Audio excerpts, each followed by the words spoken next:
get the sense that 2010 is the year that luxury kind of woke up. A lot of you and a lot of the firms here are going to waste money and go out of business under the auspices of the brave new world of social media. It feels like our marketing toolkit is really tired and aging. The 4 steps within social media as a company, or even as an individual brand, once you venture in there, there's 4 steps between listen, interact, react, and sell. The first one's the most important, but most companies try to hop in and do the 4th. They try to sell right away, because I don't really care what Google algorithm thinks the top 10 results are for a product or service. I care what my friends and my peers think, what their experiences have been, and what their ratings are. And that's really what Socialnomics is all about. I'm calling Burberry the first digital luxury brand. For me, they're the far and away the leaders in the space. Who's not doing it well? Not to kind of gloss over the question, but just about everybody else. I think we've already realized that this paradigm shift is happening in social media. We can't ignore it. We can't step away from it. Our customers are changing how they consume media. The ultimate luxury for your customers is you coming to them, not forcing them to necessarily come to you. And this party, like I said over and over again, is happening with or without you. Your best way to influence people is to actually get dressed and show up and be part of the conversation. I really agree that one of the biggest issues that luxury brands and retailers have is ceding control. I hate to break it to you, but you've already lost control. Are the people on Facebook really your customer? Well, I don't really think that's the point.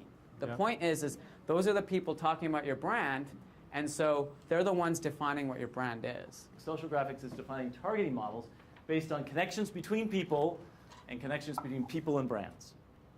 So it's connections between existing customers and anyone else out there that define your best prospective audience, and by a ratio of 5 to 1 over the next best performing model.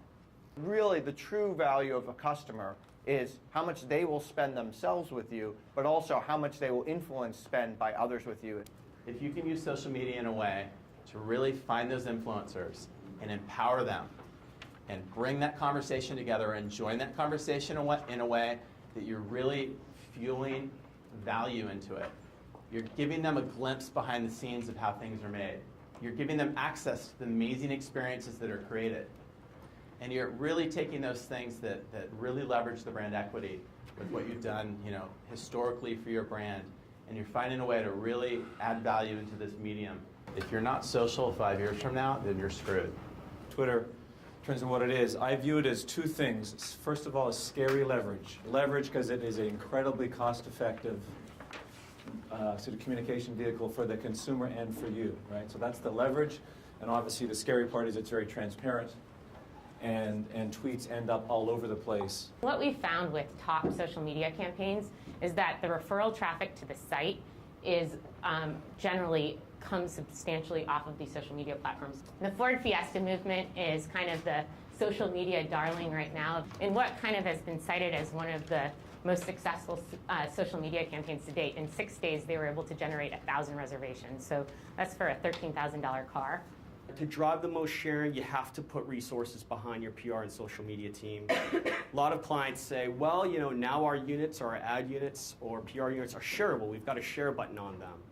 But technology cannot answer what's a human problem, which is you can't just expect a blogger to share your things. You have to get outreach going. Brand content consumption, we've run studies on this. So it doesn't take a genius to figure out that the more you can get people to consume your content, the higher the ROI, especially if you can begin to track it. So most people always think of brand content consumption as residing on their website. This is really about taking it out there and letting them consume it where they are. The firms that are most socially engaged have greater profits and greater revenues. That's when the purses will start opening up, is when people can actually translate all of this to shareholder returns. Your CEO is going to be absolutely terrified that you are trying to push that much budget over to digital. So I think you should be visibly uncomfortable when you make because then you're probably trying just about hard enough, right, to get this transition to really happen for you organizationally and your brand.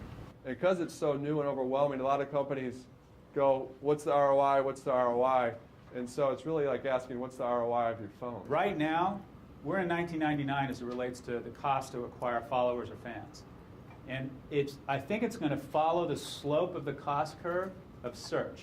The major cost driver around social media right now is how many luxury professionals are sitting around staring at their navel trying to assess the risks.